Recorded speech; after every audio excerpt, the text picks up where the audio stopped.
bentrovati sul mio canale. Oggi vorrei mostrarvi come realizzare questo ciondolo che ho chiamato Sakura perché mi ricorda moltissimo un fiore di ciliegio. Allora, ci sono alcune cose da dire prima di passare al tutorial vero e proprio. Una di queste è che vedete che questo è un modulo a conca, ma che potete benissimo aggiustare come volete, così messa diciamo internamente verso il rivoli fa sembrare il tutto più come un bocciolo, diciamo così.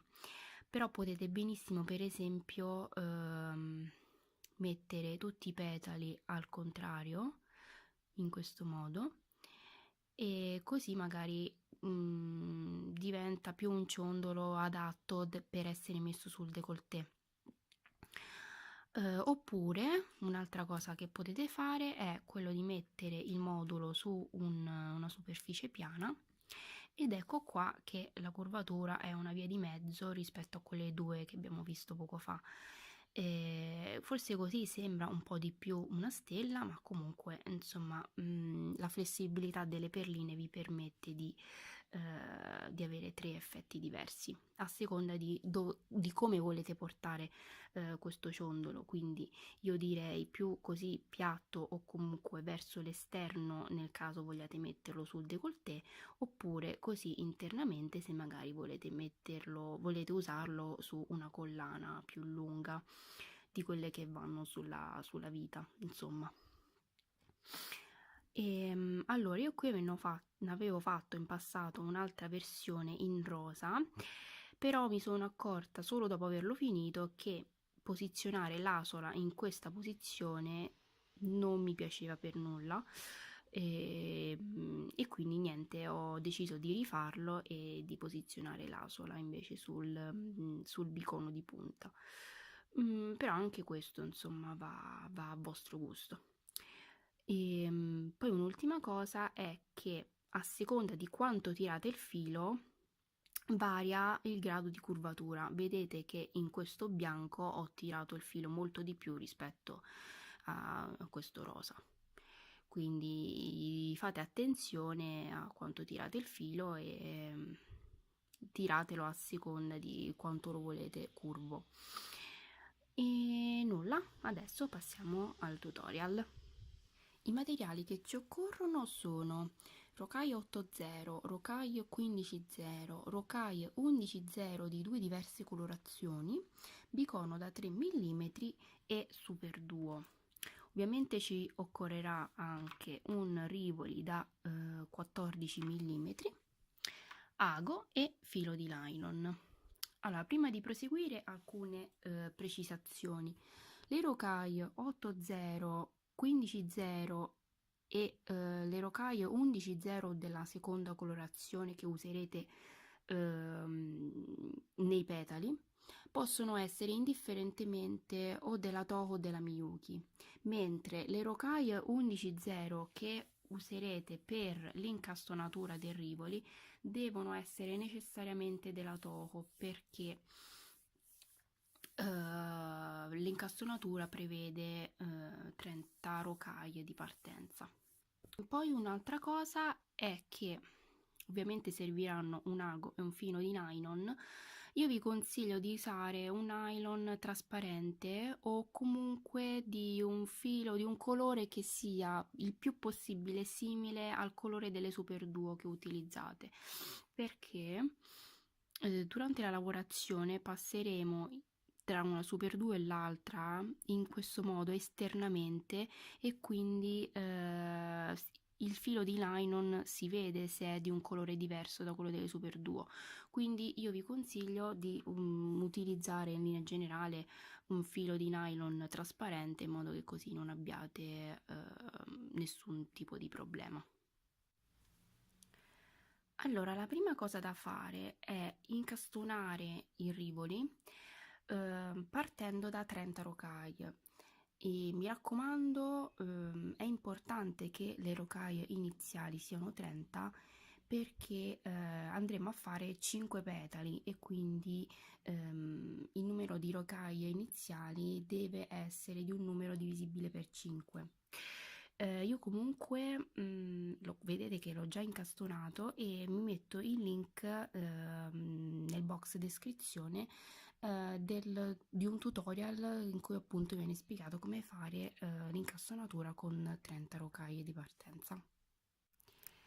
Fatta l'incastonatura, vedete, io sto uscendo da questa rocaia 11.0 che fa parte di uno di quei giri a peyote di 11.0 e che quindi risulta essere più sporgente rispetto a questo giro di 11.0 che è più vicino a Rivoli. Qui tra una 11.0 e l'altra andiamo ad infilare un'altra 11.0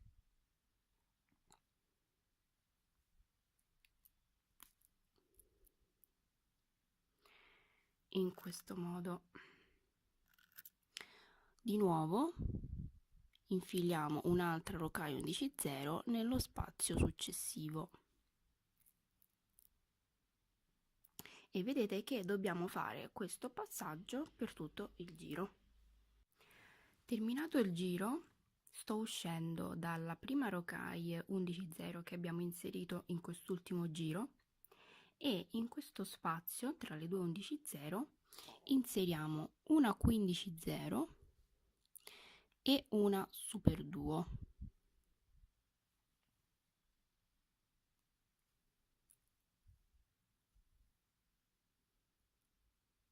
Ecco qui. Nello spazio successivo inseriamo una super duo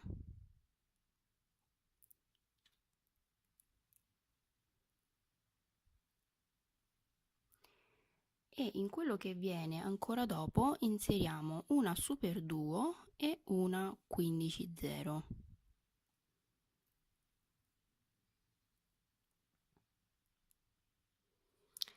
Ed ecco qui che abbiamo definito un petalo. Quindi dobbiamo andare a crearne 5 di questi. Quindi il primo passaggio da fare è inserire una 15 una super duo, poi una super duo e quindi una super duo e una 15.0. Allora facciamo insieme l'altro passaggio, l'altro petalo, così è più chiaro. Dunque dobbiamo inserire una 15 e una super duo.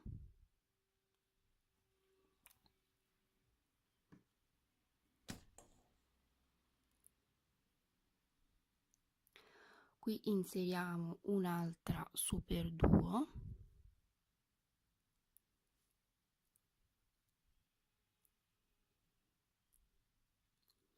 e qui invece una super duo e una 15.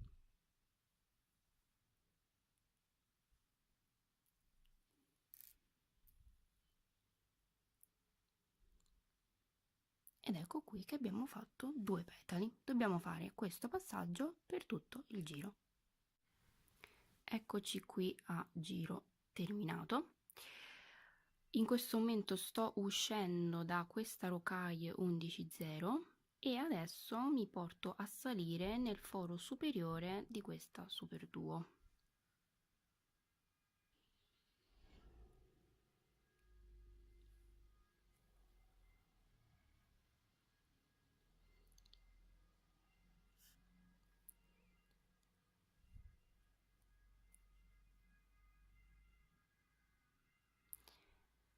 Ecco qua. Adesso tra una super duo e l'altra inseriamo le super duo. Quindi una qui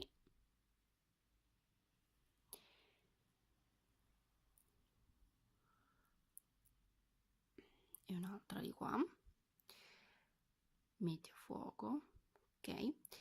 E adesso in questo grande spazio che c'è tra queste due super duo dobbiamo inserire una super duo, una 8.0 e un'altra super duo e ci inseriamo nel foro superiore della prima super duo che abbiamo davanti.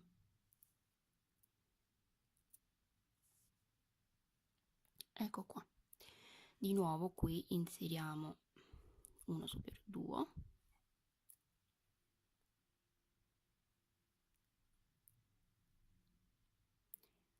un'altra superduo e qui di nuovo in questo grande spazio una superduo, una 80 e una superduo.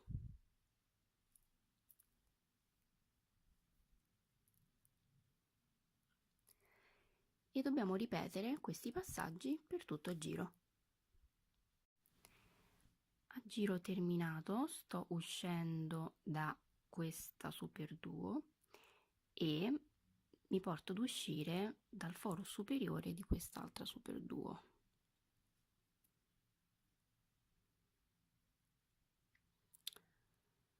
E qui tra una superduo e l'altra inseriamo altre superduo.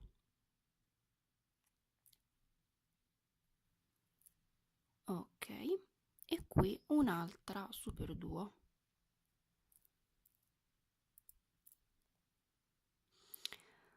A questo punto in questo spazio non dobbiamo inserire nulla e pertanto dal foro superiore di questa superduo ci inseriamo in questa 80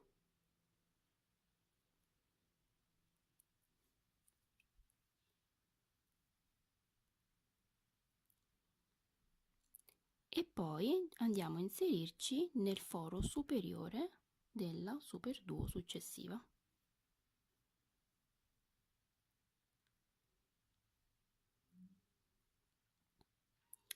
A questo punto tra questi tre spazi inseriremo altre 3 superduo e qui di nuovo non inseriremo nulla, passeremo attraverso la 80 e saliamo sulla superduo successiva e dobbiamo fare questo per tutto il giro. A fine giro la lavorazione si presenta in questo modo e vi consiglio di tirare il filo in modo tale che vedete tutto quanto assuma una forma a conca ed è poi questo che diciamo dà quel tocco particolare a questa lavorazione, perché appunto lo fa assomigliare più a un fiore realistico. Allora, sto uscendo dal foro superiore di questa superduo e nello spazio tra queste due superduo inseriamo una rocaille 11.0 del secondo colore. Io l'ho scelto bianco perché in questo caso i superduo sono bianchi, quindi ho deciso di usare le rocaille del secondo colore di un colore che sia uguale alle superduo in modo tale che queste 11.0 non risaltassero troppo in questa lavorazione. Quindi inseriamo sul lago una 11.0 del secondo colore e una superduo e ci inseriamo nella superduo centrale. Qui di nuovo inseriamo le stesse perline, però con una sequenza opposta, quindi inseriamo una superduo e una 11.0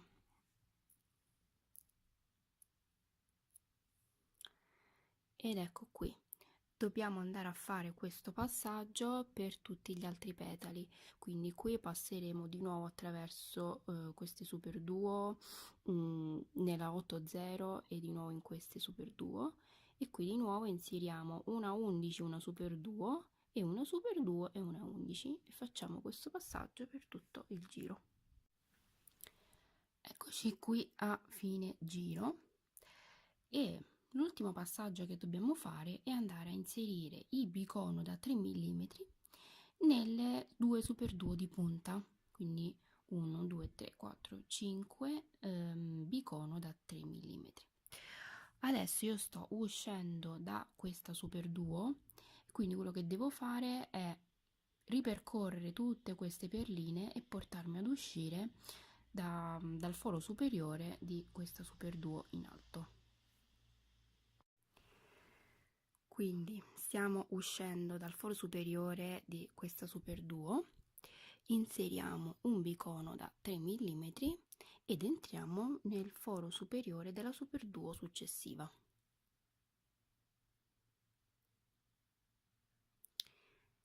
Ed ecco qua che il petalo è completo e dobbiamo, come ho detto prima, inserire il bicono da 3 mm sugli altri 4 petali. Eccoci qui a fine lavorazione, ho inserito tutti i bicono da 3 mm, ho fatto anche una solina qui sopra il bicono di punta con 6 rocaie 15/0 e ho messo il gancetto. E niente, il tutorial è finito e spero che questo modulo, questo ciondolo Sakura vi sia piaciuto e ci vediamo alla prossima. Ciao!